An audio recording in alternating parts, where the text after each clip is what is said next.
We're live.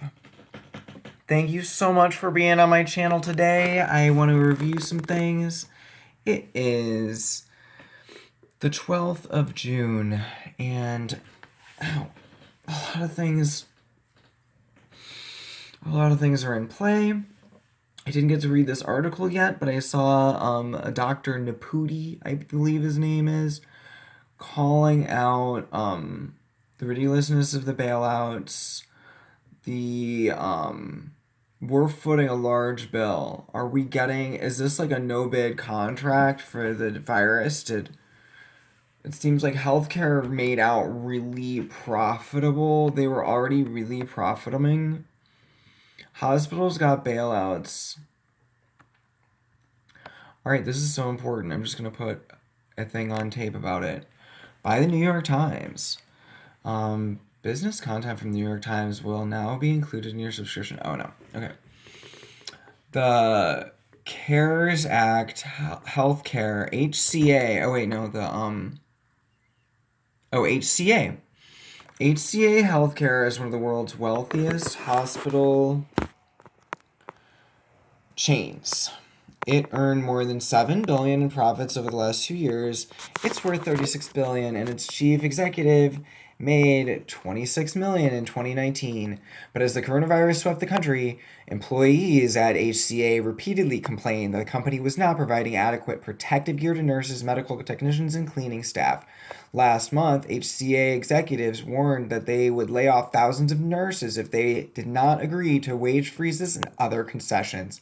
A few weeks later, HCA had received about $1 billion in bailout funds from the federal government, part of an effort to stabilize hospitals during the pandemic. HCA is among a long list of deep-pocketed healthcare companies that have received billions of dollars in taxpayer funds, but are laying off workers or cutting pay of tens of thousands of doctors, nurses, and low-paid workers. Many have continued to pay their top executives millions, although some executives have taken modest pay cuts. The New York Times analyzed tax and security filings by 60 of the country's largest hospital chains and have received a total of more than 100, which have received a total of more than $15 billion in emergency funds through the economic stimulus package in the coronavirus relief bill. The hospitals, including publicly traded juggernauts like HCA and Tenet Healthcare, elite nonprofits like the Mayo Clinic, and regional chains with thousands of beds and billions in cash, are collectively sitting on tens of billions of cash reserves that are supposed to help them weather an unanticipated storm. They awarded their five highest paid officials about $874 million in the most recent year, for which they have disclosed their finances. So all 60 companies take their five highest paid, and that's $874 million. At least 36 of those hospital chains have laid off, furloughed, or reduced the pay of employees as they try to save money during the pandemic. Industry officials argue that furloughs and pay reductions allow hospitals to keep providing essential services at a time when the pandemic has gutted their revenue. But more than a dozen workers at the wealthy hospitals have said in interviews that their employers had put the heaviest financial burdens on frontline staff, including low-paid cafeteria workers, janitors, and nursing assistants. They said pay cuts and furloughs made it even harder for members of the medical staff to do their jobs, forcing them to treat more patients in less time. Even before the coronavirus swept America, forcing hospitals to stop providing lucrative non-essential surgery and other services, many smaller hospitals were on the financial brink. In March, lawmakers sought to address that with a vast federal economic stimulus package that included $175 billion for the Department of Health and Human Services to hand out in grants to hospitals.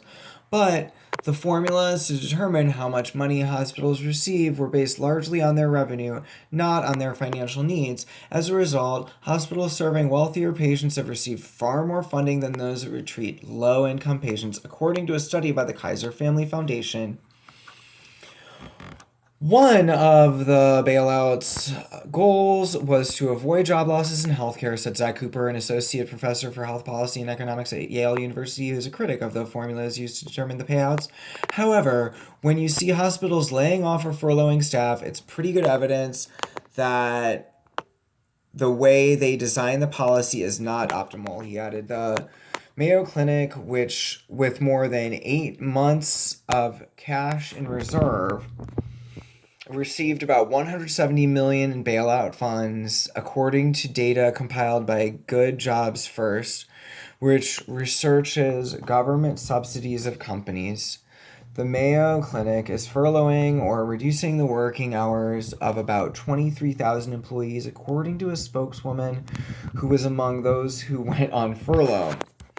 A second spokeswoman said that the Mayo Clinic executives have had their pay cut. 7 chains that together received more than 1.5 billion in bailout funds: Trinity Health, Beaumont Health, the Henry Ford Health System in Michigan, the SSM